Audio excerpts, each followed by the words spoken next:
Salut, salut! Dans cette petite vidéo, on va regarder comment on fait pour installer le principal logiciel que vous avez besoin dans le cadre du cours de programmation. C'est un logiciel qui va nous permettre de écrire dans un langage informatique qu'on appelle du Python. Et ce logiciel va venir avec beaucoup d'outils qui vont nous permettre de comprendre le code, comprendre qu'est-ce qui se passe, de visualiser des graphiques, etc., etc. Donc, le logiciel en question s'appelle, si vous allez dans Google, vous pouvez taper PyCharm, P-Y comme Python et Charm. C'est un logiciel, si vous faites entrer, qui est fait par la compagnie JetBrains. Donc JetBrains fait beaucoup de logiciels pour les développeurs et c'est le principal outil qui est disponible, fait par la compagnie pour faire du Python. Et c'est l'un des outils qui est les plus utilisés. En fait, on va appeler cet outil-là un environnement de développement intégré. En gros, ça veut dire que c'est un logiciel dans lequel il y a beaucoup d'outils pour nous aider à faire du développement. On va cliquer sur le premier lien qui sort, qui est la page qui nous explique un peu l'IDE, donc le logiciel qui nous sert à faire du développement. Bon, on voit que j'ai un petit message qui nous dit que ce site vient avec des cookies, je vais les accepter. Et si on descend un peu dans la page, on voit des petits imprimes-écran et du texte qui nous explique un peu qu'est-ce qu'on peut faire avec l'outil, visualiser des données. Donc, ça peut être utile pour les sciences de la donnée. Ça nous explique quelques features qui sont disponibles, quelques fonctionnalités qui sont disponibles à travers l'outil. Pour l'instant, ce n'est pas des choses qui nous intéressent beaucoup à cause qu'on va les voir, les différentes fonctionnalités au fur et à mesure dans le cadre du cours. Pour l'instant, on va se concentrer sur l'installation. Donc, il y a un bouton qui est marqué Download ou téléchargement en français. Vous cliquez dessus et par la suite, on va vous proposer de télécharger la version unifiée du produit. En gros, c'est qu'avant, il y avait deux versions du produit PalmCharm, une version gratuite qui était appelée communautaire et une version professionnelle qui était payante, qui est payante, en fait, qui peut être disponible également gratuitement pour les étudiants. Nous, on va prendre la version unifiée que les deux en gros à l'intérieur. Et si on veut un jour avoir les fonctionnalités professionnelles, ben, on peut les activer dans le futur avec un compte étudiant si on s'inscrit au programme éducationnel de la compagnie JetBrains. Donc nous, on n'aura pas besoin des fonctionnalités payantes, on va juste utiliser les fonctionnalités gratuites, ça va être très suffisant pour nous. Donc cliquez sur le bouton Download qui est ici et normalement tu devrais avoir .exe comme ça ici, Windows, si tu es sur un ordinateur Windows. Et ça va partir le téléchargement de l'installateur de PimeSharp. Donc, ce n'est pas PimeSharp qui s'installe sur ton ordi. C'est simplement que là, on est en train de télécharger un installateur qui pèse 980 MO dans ce cas-ci, qui va nous permettre de l'installer sur notre poste. Si vous allez dans le répertoire des téléchargements de votre ordinateur, donc dans l'explorateur de fichiers, vous avez Download qui est ici, ou téléchargement en français. Vous allez trouver le petit fichier qu'on vient de télécharger. Double-cliquez dessus. Normalement, Windows devrait nous faire un petit message d'alerte. Euh, on va attendre quelques secondes. Donc, si vous avez des vieils ordinateurs comme le mien actuellement que j'utilise, ça peut prendre plus de temps quand on double-clique sur certaines choses, mais ça dépend des machines de chacun. Donc là, on voit qu'il est en train de préparer le setup, l'installation.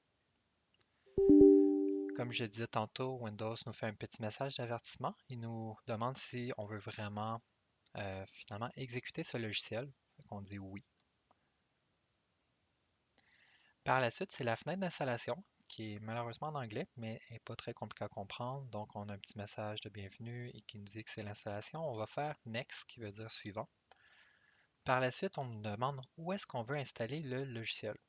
Donc, dans votre machine Windows, la plupart du temps, tous les logiciels s'installent dans le répertoire C Program File avec suivi du nom de la compagnie et suivi du nom du produit. Donc, on va laisser les options par défaut qu'il nous propose, puis on va faire Next, suivant. Par la suite, quelques options qu'on peut cocher ici. Je vais cocher la première qui nous dit est-ce qu'on veut créer un raccourci sur le bureau? Create Desktop Shortcut. Fait que je vais le cocher, ça va rajouter une icône de plus sur mon bureau, PipeCharm, euh, qui va me permettre de lancer l'outil rapidement. Et je vais également cocher ici, qui va associer tous les fichiers PY. Donc on va voir éventuellement que les fichiers avec du code Python, les scripts Python vont avoir cette extension-là de fichier. Ça va permettre de faire que si je vois un fichier de code, je pourrai double-cliquer dessus et automatiquement ça va l'ouvrir dans PipeCharm.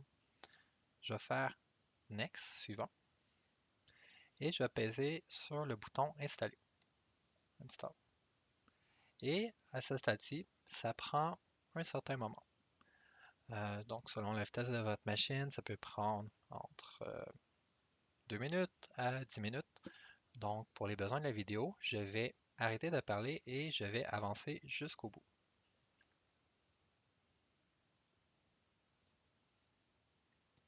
Bon, l'installation est maintenant terminée, donc je peux faire Finish ici pour fermer. Je peux également fermer le navigateur que j'avais ouvert et je peux fermer l'explorateur de fichiers Windows. Et j'ai la petite icône qui me permet de lancer PipeCharm.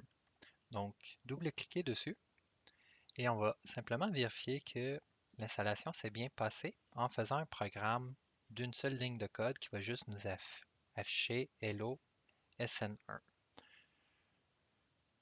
Donc, la première fois que le logiciel s'ouvre, PipeCharm, il prend un peu plus de temps qu'aux différentes configurations.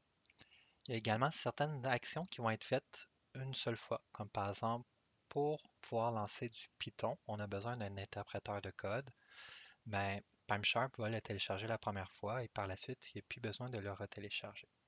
Donc, première chose qu'on constate, on a un contrat d'utilisation à accepter.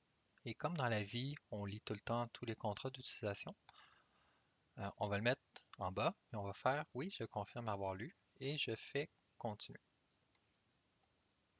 Par la suite, il nous suggère de pouvoir envoyer des données par rapport à l'utilisation des fonctionnalités de l'outil.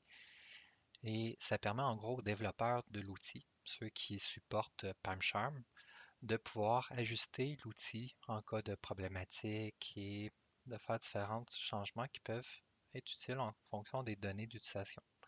On peut faire ne pas envoyer ou envoyer, c'est à votre discrétion.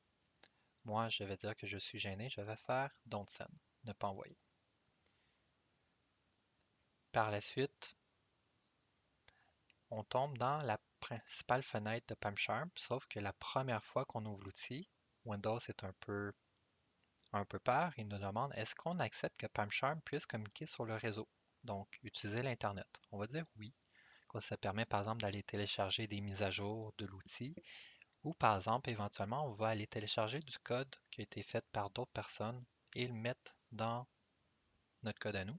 Donc on aura besoin des communications réseau. Donc on va faire autoriser ici. Bon, maintenant je suis rendu avec la fenêtre qui vient de normal que j'aurais quand je double-clique sur PipeCharm. J'ai le choix de partir un nouveau projet, d'ouvrir un projet existant, de faire un Jupyter Notebook, on va voir éventuellement c'est quoi, ou faire un nouveau fichier de code, un script Python. Donc c'est l'option qu'on va prendre. Mon but c'est simplement de voir que l'outil est bien configuré. Donc je vais prendre New Script ici. Et là, ça va prendre un petit peu de temps.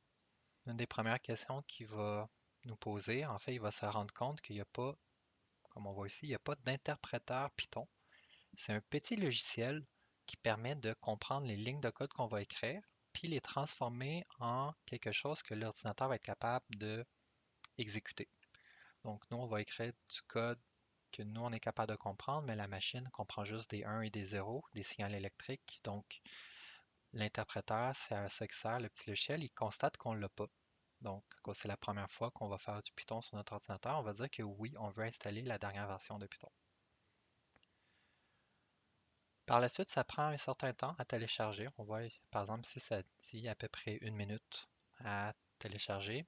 mais par la suite, c'est la seule fois que vous avez besoin de télécharger l'interpréteur. Par la suite, il reste dans votre ordinateur utilisable par PAMCharm. Qu'est-ce que je peux dire d'autre en attendant que ça s'installe? Comme je disais, c'est la version unifiée de PAMCharm, donc il y a les fonctionnalités gratuites qui viennent de la version communautaire. Il y a également les fonctionnalités payantes qui peuvent être disponibles si on décide d'activer un compte rattaché à une licence payante. Quand que l'installation de l'interpréteur va être finie, il va y avoir un petit message qui va dire Hey, est-ce que vous voulez activer votre premier mois gratuit de la version Pro? On va juste l'ignorer pour l'instant. À cause de un, on n'a pas besoin d'aucune fonctionnalité de la version Pro.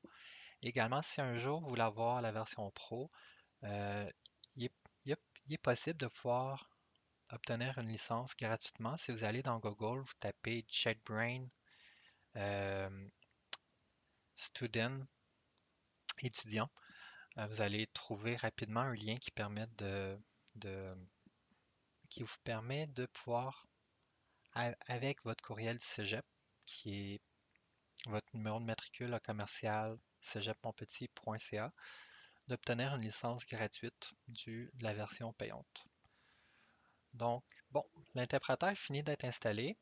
Là, il est en train de charger les plugins pour la première fois et tout l'environnement. Ça prend un petit peu de temps. Donc, on voit ici, j'ai un petit message qui dit de pouvoir activer mon essai gratuit de la version payante. Je vais juste le fermer. Donc, bon, je ne peux pas encore le fermer à cause qu'il est en train encore de charger les plugins comme on voit ici. Je vais attendre encore un petit peu.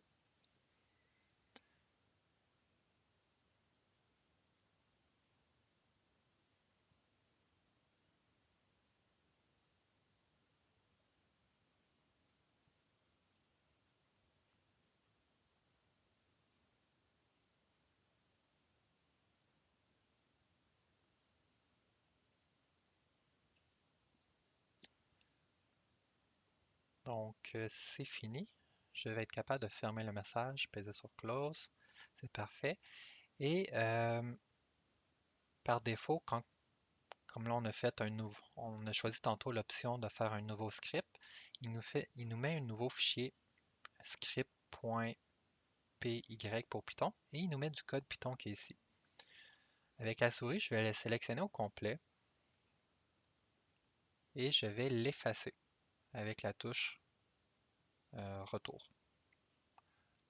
Et je vais écrire une ligne de code print pour dire affiche-moi du contenu. Puis je vais marquer hello SN1. Et par la suite, pour lancer la ligne de code, je vais peser sur la petite flèche ici, que quand on survole, ça fait run avec le nom du fichier sur lequel on se trouve actuellement. Donc run script.py.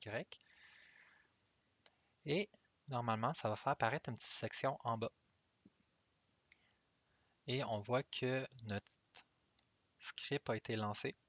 Ça a affiché Hello SN1 et ensuite ça a marqué que c'est la fin du processus, c'est la fin du programme et ça sortit avec le code 0 qui veut dire qu'il n'y a pas eu aucune erreur. Donc si vous avez réussi à vous rendre jusqu'à là et afficher le petit message ici, ça veut dire que votre installation de Python est bien de Python et de PyCharm, l'outil qu'on va utiliser pour faire du développement, est bien complète. Donc, vous pouvez simplement maintenant fermer le logiciel, puis on va apprendre à l'utiliser un peu plus en détail en classe. Donc, vous pouvez utiliser le petit X ici pour fermer le logiciel. Là, il me chicane à cause que il y a des choses qui sont encore en train de se passer en arrière-plan. Il est en train de mettre à jour certaines choses par rapport à l'outil. Je vais quand même le fermer. Au pire, il va juste recontinuer la prochaine fois que j'ouvre l'outil. Exit, comme ça ici. Et c'est tout pour la petite vidéo.